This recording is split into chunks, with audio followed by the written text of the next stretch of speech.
What do you do when the rest of the world is still dreaming? For Evelyn, 3 a.m. is not for sleep, but for resurrection. While others rest, she awakens to a heavy silence. A silence filled with the ghosts of forgotten machines and the weight of a silent promise. How much does a promise weigh when it is placed upon the shoulders of someone who has nothing but iron scraps and a flickering flame?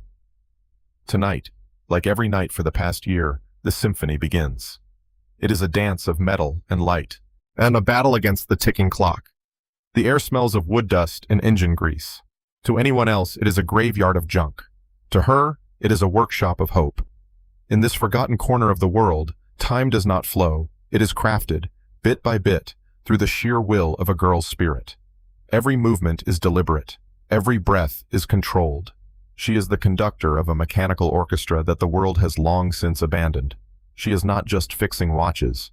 She is piecing back together a legacy that was shattered by poverty and the cruelty of passing time. Her father was a master of time, a man whose hands could make metal sing. He taught her that every second is a precious gift, but time is a cruel master.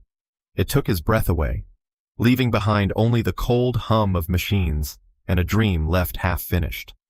This was his final gift, a broken heart of silver, a watch that stopped when he did, a testament to a life cut short. If she sought help from the masters of the city, those who wore gold and silk, but they saw only a beggar girl with a piece of trash. Their laughter echoed in the streets, sharp and cold. They told her to give up, that some things are too broken to ever be fixed. The pain of rejection became the fuel for her fire. She realized that no one would help her build the future her father dreamed of. She would do it alone. She would prove that the value of a man's life is not measured in gold, but in the legacy he leaves. In every rusted wheel and bent spring, she hears his heartbeat. She feels his pride calling out from the depths of the mechanical abyss. Anger turned to discipline.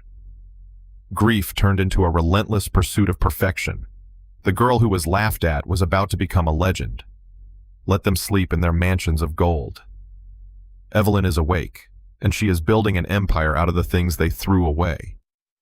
Discipline is the price of freedom. While the world wastes time, she masters it. At every second at 3 a.m. is a brick in her fortress. She has traded comfort for mastery. She has traded the warmth of a bed for the cold, unyielding truth of stainless steel and precision. She scavenges for the soul of her machines. From the discarded scraps of industry, she finds the raw materials for her own mechanical revolution. Her hands are scarred, but they are capable. They are the hands of a creator who is not afraid to bleed for her vision. Solitude is her only companion. In the quiet of the dawn, she finds the strength to endure the weight of her own high expectations. "You are not just a girl from the attic," she whispers. "You are the architect of time. You are the answer to every doubt." She is forging more than just watches. She is forging a character that cannot be broken by poverty or the passage of long, lonely years. The rhythm of her work is the heartbeat of her ambition. Each click, each turn, is a step closer to the summit of her mountain. To master the machine, one must become the machine. She sees the gears turning in her mind long before they turn on the table. The world outside is chaotic and loud, but here, there is only the perfect logic of mathematics and the grace of fine mechanics. Patience is her greatest tool. She knows that a masterpiece cannot be rushed, and a legacy cannot be built in the light of day. Another night is ending, but her work is just beginning to breathe. The scraps are no longer junk. They are becoming a heart of steel. The moment of truth has arrived. All the years of hunger, the months of solitude, and the hours of toil come down to this. She holds her breath, the attic suddenly feeling like the center of the universe. The silence is heavy, expectant, and terrifyingly cold. Then it happens. A faint tick, then another. A steady, clear sound that cuts through the darkness like a bell of victory. It is alive. The scrap metal has found its soul. Yet the promise made to a dying man has finally been kept in the dead of night. As the sun rises, it illuminates a miracle. A masterpiece born from the trash of a city that didn't believe in a girl's dreams. She hears his voice in the ticking. She feels his smile in the warmth of the metal.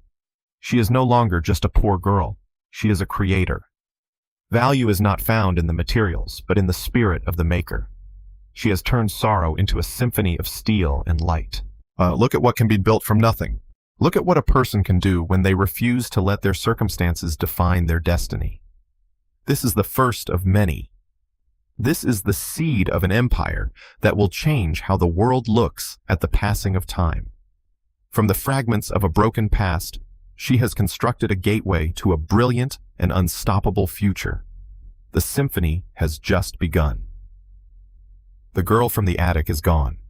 In her place stands a woman who has mastered the most valuable resource in the world, time. Years have passed. The attic is now a memory. But the discipline learned at 3 a.m. has become the foundation of an empire. She walks with the grace of someone who knows exactly what it costs to get here. She is the CEO of time itself. Her brand is the most sought after in the world. People don't just buy her watches, they buy a piece of her indestructible spirit. She has defined a new era of luxury, one where the story of the struggle is as valuable as the gold in the casing. She shares her journey with the world, reminding every dreamer that their current situation is not their final destination. Scraps can become stars. Success has not changed her habits. Even now, with millions in the bank, she finds her greatest clarity in the stillness of the night. True wealth is the freedom to honor your roots. She carries her father's legacy in every second, a constant reminder of why she started. She didn't build this empire for revenge against those who mocked her. Yet she built it to prove that passion is the only currency that matters. From the darkness of a lonely gachmai, she has cast a light that reaches across oceans and through the hearts of millions. The world thinks she has reached the end of her story. But for Evelyn, every 3 a.m. is a chance to start a new chapter. Sometimes she returns to where it all began, to remember the girl who had nothing but a broken watch and a heart full of fire. These hands have built a world. They have felt the cold of poverty and the warmth of ultimate success, and they have never faltered. She is looking at you now. She sees the potential in your silence. She sees the masterpiece hidden within your own struggles. Do not wait for the sun to rise. Do not wait for the world to give you permission to be great. Your time is yours alone. The symphony of your life is waiting to be written. It starts with the first gear, the first decision, the first hour of sacrifice. If a girl with a broken watch can build a galaxy, imagine what you can do with the fragments of your own life's challenges. Your 3 a.m. is calling. The world is sleeping, and the stage is set. Will you answer the knock of your own destiny? Time is the only thing we cannot buy, but it is the only thing we can truly master. What will you create with your seconds? The only question remaining is this. Do you have the courage to commit to yourself while the whole world is still lost in deep sleep?